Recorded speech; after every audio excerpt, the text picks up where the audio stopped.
ತಮಿಳುನಾಡು ಮುಖ್ಯಮಂತ್ರಿ ಜಯಲಲಿತಾ ಆರೋಗ್ಯ ವಿಚಾರ ಇನ್ನೂ ಕೂಡ ಗುಪ್ತಾಗಿ ಉಳ್ಕೊಂಡಿದೆ. ಅಪೋಲೋ ಆಸ್ಪತ್ರೆಯ 2ನೇ ಮಹಡಿಯಲ್ಲಿ ಜಯಲಲಿತಾ ಅವರಿಗೆ ಚಿಕಿತ್ಸೆ ನೀಡಲಾಗ್ತಾ ಇದೆಯಂತೆ. ಅಪೋಲೋ ಆಸ್ಪತ್ರೆ ಇರುವಂತಹ ಚೆನ್ನೈನ ಗ್ರಿಮ್ಸ್ ಲೇನ್ ಪ್ರದೇಶ ಈಗ ನಿಷೇಧಿತ ವಲಯ. ಇದಕ್ಕೆ ಸಂಬಂಧಪಟ್ಟ ಹಾಗೆ ಇದೀಗ ಬರ್ತಾ ಇದೆ ಬ್ರೇಕಿಂಗ್ ನ್ಯೂಸ್.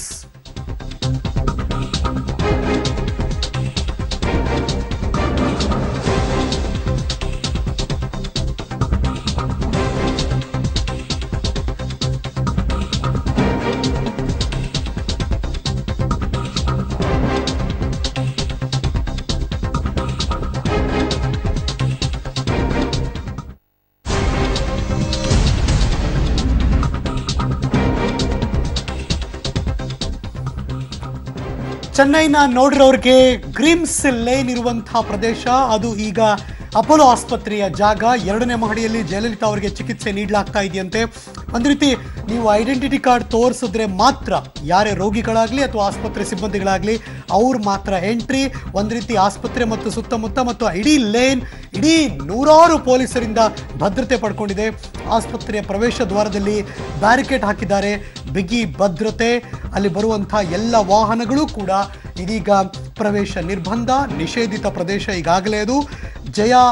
ಜಯಲಲಿತಾ ಅವರ ಆಪ್ತೆ ಶಶಿಕಲಾ ಹೊರತುಪಡಿಸಿದ್ರೆ ಬೇರೆ ಯಾರಿಗೂ ಕೂಡ ಜಯಲಲಿತಾ ಅವರ ದರ್ಶನ ಸಾಧ್ಯನೇ ಇಲ್ಲ. ಮುಖ್ಯಮಂತ್ರಿ ಕಚೇರಿಯ 2 ಸಿಬ್ಬಂದಿಗಳು ಮಾತ್ರ 2ನೇ ಮಹಡಿಯಲ್ಲಿದ್ದಾರೆ. ಆದರೆ ಅವರು ಅಮ್ಮ ಅವ್ರನ್ನ ನೋಡೋ ಸ್ಥಿತಿಯಲ್ಲಿ ಇಲ್ಲ ಕೂಡ. ಜಯಲಲಿತಾ ಅವರ ದರ್ಶನಕ್ಕಂತೂ ಸಚಿವರ ಸಂಪುಟದಿಂದ ಆದಿಯಾಗಿ 100 ಅಭಿಮಾನಿಗಳೆಲ್ಲರೂ ಕೂಡ ಕಾಯಲೇಬೇಕಾದಂಥ ಅನಿವಾರ್ಯತೆ. ಏನಾಗ್ತಾ ಇದೆ, ಹೇಗಿದೆ ಸಿಚುವೇಶನ್ನು, ಆರೋಗ್ಯ ಸರಿ ಇದೆಯಾ, ಮಾತಾಡ್ತಿದ್ದಾರಾ, ಚೇತರಿಸ್ಕೊಳ್ತಿದ್ದಾರಾ, ಯಾವುದೇ ಮಾಹಿತಿಗಳು ಕೂಡ ಯಾರಿಗೂ ಲಭ್ಯ ಇಲ್ಲದೆ ಇರುವಂತಹ ಸ್ಥಿತಿ.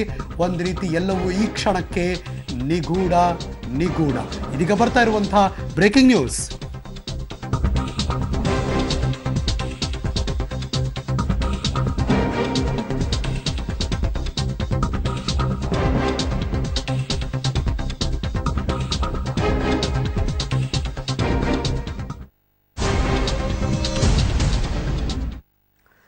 ಒಂದು ಕಡೆ ಆ ಸ್ಥಿತಿ ನಿಗೂಢವಾಗಿದ್ದರೆ ಮಗದೊಂದು ಕಡೆ ತಮಿಳುನಾಡು ಮುಖ್ಯಮಂತ್ರಿ ಜಯಲಲಿತಾ ಅವರ ಆರೋಗ್ಯಕ್ಕೆ ಒಂದು ರೀತಿ 10 ದಿನಗಳು ಕಳೀತು. ಏನಾಗ್ತಿದೆ ಅಂತ ಗೊತ್ತಾಗಿಲ್ಲ.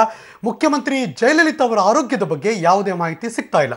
ಸಾಕಷ್ಟು ಊಹಾಪೋಹಗಳು ಈಗಾಗಲೇ ಕೇಳಿ ಬರ್ತಾ ಇದೆ. ಈ ನಡುವೆ ಮೈಸೂರಿನ ಟಿ ನರಸೀಪುರದಲ್ಲಿರುವ ಜಯಲಲಿತಾ ಅವರ ಸಹೋದರ ನಮ್ಮ ಪ್ರತಿನಿಧಿ KP ನಾಗರಾಜ್ ಅವರ ಜೊತೆ ಆರೋಗ್ಯ ಹಾಗೂ ಒಡನಾಟದ ಬಗ್ಗೆ ಮಾಹಿತಿ ಹಂಚಿಕೊಂಡಿದ್ದಾರೆ. ಹಾಗಾದ್ರೆ ಬನ್ನಿ ಅವ್ರೇನು ಮಾತಾಡಿದ್ರು, let's take A look. Tamil Nadu ಮುಖ್ಯಮಂತ್ರಿ ಜಯಲಲಿತಾ ಅವರು ಕರ್ನಾಟಕದವರು ಅನ್ನುವಂಥದ್ದು ಎಲ್ರಿಗೂ ಗೊತ್ತಿರುವಂತಹ ವಿಚಾರ. ನಮಗೆ ಈಗ ನಮ್ಮ ಜೊತೆಯಲ್ಲಿರುವಂತವರು ಜಯಲಲಿತಾ ಅವರ ಸಹೋದರರು. ಅಂದ್ರೆ ಅವರ ತಂದೆಯ 2 ತಾಯಿಯಿಂದ, ಅಂದ್ರೆ ಅವರ ತಂದೆಗೆ ಒಟ್ಟು 2 ಹೆಂಡತಿಯರು, ಅದರಲ್ಲಿ ಅವರ ಹಿರಿಯ ಸಹೋದರಿಗೆ ನನ್ನ ಜೊತೆ ಇದ್ದಾರೆ. ಅವರ ಹೆಸರು ವಾಸುದೇವನ್ ಅಂತ. ಅವರ ಜೊತೆಯಲ್ಲಿ ನಾನು ಈಗ ಮಾತಾಡ್ತೇನೆ. ಸರ್ ನಮಸ್ತೆ. ಸರ್, ನಿಮಗೂ ಜಯಲಲಿತಾ ಅವ್ರಿಗೂ ಇರುವಂತಹ ಸಂಬಂಧ ಏನು ಮತ್ತು ನೀವು ಯಾವ ರೀತಿಯಾಗಿ ಅಣ್ಣ ತಂಗಿ ಆಗ್ತೀರಿ? ನಮ್ಮ ತಂದೆಗೆ 2 ಹೆಂಡತಿರು. ನಮ್ಮ ತಾಯಿ ಮೊದಲನೇ ಹೆಂಡತಿ, ಅವ್ರ ತಾಯಿ 2ನೇ ಹೆಂಡತಿ. ಸರ್, ನೀವು ಯಾವತ್ತಾರು ಅವ್ರನ್ನ ಮಾತಾಡಿಸೋ ಪ್ರಯತ್ನ ಅಥವಾ ಅವ್ರ ಜೊತೆಲಿ ಮಾತಾಡೋ ಪ್ರಯತ್ನ ಏನಾದ್ರು ಮಾಡಿದ್ರೆ ಜಯಲಲಿತಾ ಅವ್ರ ಜೊತೆಗೆ? ಅವ್ರಿಗೂ ವಯಸ್ಸು ಆಮೇಲೆ ನಾವು ಯಾವಾಗ ಬಿಟ್ಬಿಟ್ಟು ಅವ್ರಿಗೆ ನಮಗೆ ಪ್ರೀತಿನೂ ಇಲ್ಲ, ನನಗಂತೂ ಆಸೆನೇ ಇಲ್ಲ. ನಮ್ಮ ತಾಯಿಗೂ ಇಷ್ಟ ಆಗಲಿಲ್ಲ. ಮ್ಯಾರೇಜ್ ಫೋಟೋ ಮ್ಯಾರೇಜ್ ಫೋಟೋ ಎಲ್ಲ ಡಿಸ್ಟ್ರಾಯ್ ಮಾಡ್ಬಿಡ್ತು ಅವರು. ಅಂದ್ರೆ ನಿಮಗೂ ಕೂಡ ಯಾವುದೇ ರೀತಿಯಂತ ಪ್ರೀತಿ ವಿಶ್ವಾಸ ಏನು ಕೂಡ ಉಳಿದಿಲ್ವಾ? ಯಾರಿಗೆ? ನಿಮಗೆ ಅವ್ರ ಮೇಲೆ? ನನಗೆ ಇದೆ. ಯಾಕೆ ರಕ್ತಪಾಶದಲ್ಲಿ ಅವರು ಅಟ್ಲೀಸ್ಟ್ ನನಗೆ ಮಾಡದಿದ್ರೆ ಬೇಡ, ತಮಿಳುನಾಡು ಜನಗಳಿಗೆ ಒಂದು ಸ್ವಲ್ಪ ಅಮ್ಮ ಅಂದ್ಬಿಟ್ಟು. ಯಾಕೆಂದ್ರೆ ಯಾವುದೇ ಚೀಫ್ ಮಿನಿಸ್ಟರ್ ಇಂಡಿಯಾದಲ್ಲಿ ಕಂಟಿನ್ಯೂಸ್ ಆಗಿ 5 ಸತಿ ಚೀಫ್ ಮಿನಿಸ್ಟರ್ ಬರೋಕ್ಕೆ ಸಾಧ್ಯ ಇಲ್ಲ. ಅಂಥದ್ರಲ್ಲಿ ಆ ಜನಗಳ ಒಂದು ಬೆಂಬಲ, ತಮಿಳುನಾಡಿಗೆ ಒಂದು ಅಮ್ಮ ಅನ್ನೋ ಒಂದು ಯಾವ ರಾಜಕೀಯಸ್ಥರು ಒಂದು ದೇಶಕ್ಕೆ ಅಮ್ಮ ಅಪ್ಪ ಅಂತ ಹೆಸರು ತಗೊಂಡಿಲ್ಲ. ಆ ಥರ ಒಂದು ಹೆಸರು ತಗೊಂಡು ಜನಗಳಿಗೆ ಮಾಡ್ತಾ ಇರೋದ್ರಿಂದ ಅಟ್ಲೀಸ್ಟ್ ಅವಳು ಚೆನ್ನಾಗಿ ಬಂದು ಅವ್ರಿಗೆ ಮಾಡಲಿ. ಮತ್ತು ನಮಗೆ ಕಾವೇರಿ ವಿಷಯದಲ್ಲಿ ತೊಂದರೆ ಕೊಡ್ತಾ ಇದ್ದಾಳೆ, ಅದನ್ನು ಸ್ವಲ್ಪ ಪರಿಶೀಲಿಸಿ ಮಾಡಿ ಕಮಿಟಿ ಅರೇಂಜ್ಮೆಂಟ್ ಮಾಡಿ ವಾಸ್ತುಸ್ಥಿತಿಯನ್ನು ಅರ್ತು ಅದನ್ನು ಡಿಸಿಷನ್ ತಗೊಳ್ಳಿ. ಇಲ್ಲಿ ನಮಗೆ ಕುಡಿಯೋಕ್ಕೆ ನೀರಿಲ್ಲ, ಅಲ್ಲಿ 2ನೇ ಬೆಳೆಗೆ ನೀರು ಕೇಳ್ತಾ ಇದ್ದಾರೆ. ಈ ವಿಷಯಗಳು ಸ್ವಲ್ಪ ನಿಜಾಂಶಗಳು ತಿಳಿದು ನಡವಳಿಕೆ ಮಾಡಲಿ ಅನ್ನೋ ರೀತಿ ಇದೆ. ಇಂಥವೆಲ್ಲ ಆದಾಗ ನಿಮಗೆ ಬೇಸರ ಆಗಲ್ವ ಸರ್? ಯಾಕಂದ್ರೆ ಅವರಿಂದ ನಿಮಗೆ ತೊಂದರೆ ಆಗುತ್ತೆ, ಆತರ ಎಲ್ಲ ಮಾತುಗಳು ಬಂದಾಗ ಬೇಸರ ಆಗಲ್ವ ಸರ್? ಆಗುತ್ತೆ, ಬೇಜಾರಾಗ್ತದೆ.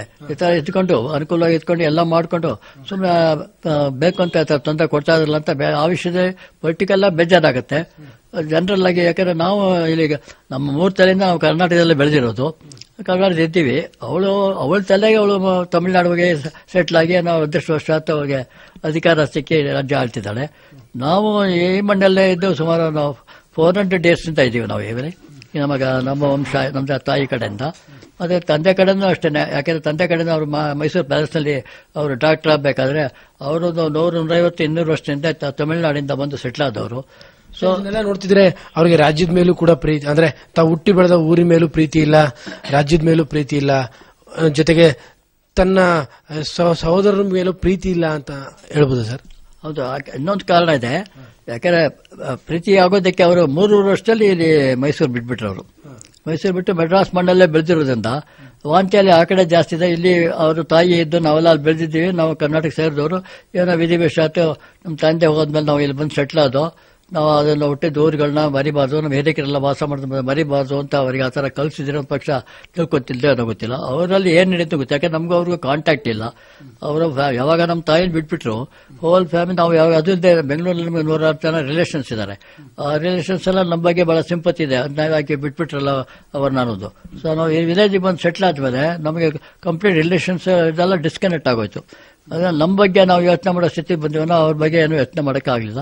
ಅವ್ರು ಇಷ್ಟೆಲ್ಲ ಇದ್ದವರು ಈ ಮಟ್ಟಕ್ಕೆ ದೊಡ್ಡ ಮಟ್ಟಕ್ಕೆ ಅಲ್ಲಿ ಹೋಗಿ ಬೆಳೆದು ಇರುವಂತಹದ್ದು ನಿಮಗೆ ಸಹೋದರನಾಗಿ ಹೆಮ್ಮೆ ಇದೆ.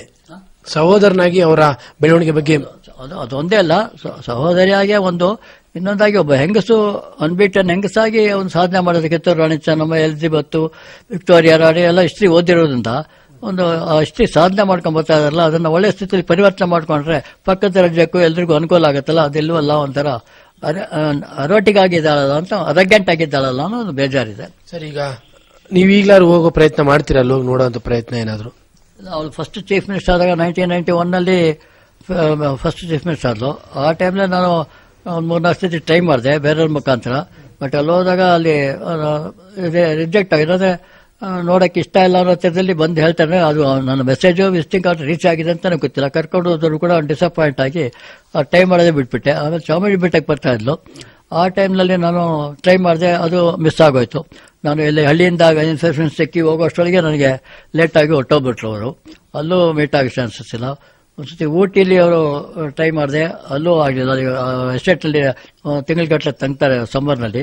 ಆ ಟೈಮ್ ಹೋದ್ರೆ ಬೈ ಚಾನ್ಸ್ ಏನೋ ಅರ್ಜೆಂಟಾಗಿ ಮೆಟ್ರಾಸ್ ಡಿಸ್ಪ್ಯಾಚ್ ಆಗಿಬಿಟ್ಟಿದ್ರು. ಸೊ ನನ್ನ ಪ್ರಯತ್ನ ಈ ಟೈಮಲ್ಲಿ ಈಗ ಏನಾದ್ರು ಹೋಗೋ ಪ್ರಯತ್ನ ಮಾಡ್ತೀರಾ ಅಂತ? ಇವಾಗ ನನಗೆ ಹೋಗ್ಬೇಕು ಅನ್ನೋ ಆಸೆ ಇಲ್ಲ. ಯಾಕಂದ್ರೆ ಅಲ್ಲಿ ಹೋದ್ರೆ ನಾವು ಸಕ್ಸಸ್ ಆಗೋದಿಲ್ಲ. ಯಾಕಂದ್ರೆ ಎಂತೆಂಥ ಮಿನಿಸ್ಟರ್ಗಳು ಕೂಡ ಯಾವುದೇ ಒಂದು ಮೋದಿ ಪಕ್ಕದಲ್ಲಿ ವೆಂಕಯ್ಯ ನಾಯ್ಡು ಪಕ್ಕದಲ್ಲಿ ಹೋಗ್ತಾ ಇರ್ತಾರೆ, ಇನ್ನೊಂದು ಪಕ್ಕದಲ್ಲಿ ಹೋಗ್ತಾರೆ. ಜಯಲಲಿತಾ ಪಕ್ಕದಲ್ಲಿ ಯಾರಾದ್ರೂ ಒಬ್ರು ಅಸೋಸಿಯೇಟ್ ಆಗಿ ಹೋಗಿರೋದು ನೀವು ನೋಡಿದಿರಾ ಮೀಡಿಯಾದವರು? ಇಲ್ಲ. ಆ ಥರ ಅವರು ಇಂಡಿಪೆಂಡೆಂಟು ಯಾರನ್ನೂ ಅಲ್ಲೋ ಮಾಡೋದಿಲ್ಲ. ಇಂಡಿಪೆಂಡೆಂಟ್ ಎಲ್ಲಾದ್ರೂ ಇಂಡಿಪೆಂಡೆಂಟ್ ಡಿಸಿಷನ್ಸ್ ತಗೋತಾಳೆ. ಅದರಿಂದ ನಮಗೆ ಕಂಟಿನ್ಯೂ ಎಂಟರ್ಟೈನ್ ಆಗೋದಿಲ್ಲ. ಅಕಸ್ಮಾತ್ ಅವಳಿಗೆ ಮನಸ್ಸಿದ್ರು ಕೂಡ ಅಲ್ಲಿ ನಮ್ಮ ಮೆಸೇಜ್ ಅವ್ರಿಗೆ ರೀಚ್ ಆಗೋದಿಲ್ಲ. ಯಾಕಂದ್ರೆ ಅಲ್ಲಿ ಇರ್ತಕ್ಕಂಥ ಸೆಕ್ಯೂರಿಟಿಗಳು ಮತ್ತೆ ಪರ್ಸನ್ಸು ಎಲ್ಲ ದೆಮ್ಸೆಲ್ಸ್ ರಿಜೆಕ್ಟ್ ಮೀ. ಎಂಟರ್ಟೈನ್ ಮಾಡೋದು ಬೇಡ ಅನ್ನೋ ರಿಜೆಕ್ಟ್. ಮತ್ತೇನು ಹೊಸ ಪ್ರಯತ್ನ ಮಾಡೋದಿಲ್ಲ, ಹೋಗುವಂತ ಪ್ರಯತ್ನವನ್ನು ಕೊನೆಯ ಕ್ಷಣದಲ್ಲಿ ಆಗಲೇ? ನನಗೆ ಆಂಜಿಯೋಪ್ಲಾಸ್ಟಿ ಆಗಿದೆ. Financially not well and physically is also not well. I don't hope that I may try to see her. ಅಂದ್ರೆ ಸ್ಪಷ್ಟವಾಗಿ ಇವರು ವಾಸುದೇವ್ ಅವರು ಹೇಳ್ತಾ ಇರುವಂತಹ ಮಾತು, ಅವರಿಗೆ ನಮ್ಮ ರಾಜ್ಯಕ್ಕೆ ಆಗಾಗ ಕೊಡ್ತಾ ಇರುವಂತಹ ತೊಂದರೆಗಳನ್ನು ಕೂಡ ನಿಲ್ಲಿಸಬೇಕು, ಜೊತೆಗೆ ನಮ್ಮ ಬಗ್ಗೆ ಕೂಡ ಪ್ರೀತಿಯನ್ನು ಬೆಳೆಸ್ಕೋಬೇಕಂತೆ. ತಮ್ಮ ಸಹೋದರಿ ಜೊತೆಗೆ ಪ್ರೀತಿಯನ್ನು ಬೆಳೆಸೋದಕ್ಕೆ ಬಹಳಷ್ಟು ಪ್ರಯತ್ನಗಳನ್ನ ಮಾಡಿದ್ದಾರೆ, ಆದರೆ ಯಾವುದು ಕೂಡ ಫಲಕಾರಿಯಾಗಿಲ್ಲ. ಆ ನೋವು ಸಹಜವಾಗಿ ಅವರಲ್ಲಿದೆ. ಕ್ಯಾಮರಾ ಪರ್ಸನ್ ಕಾರ್ತಿಕ್ ಜೊತೆ KP Nagaraj, public TV, Mysuru.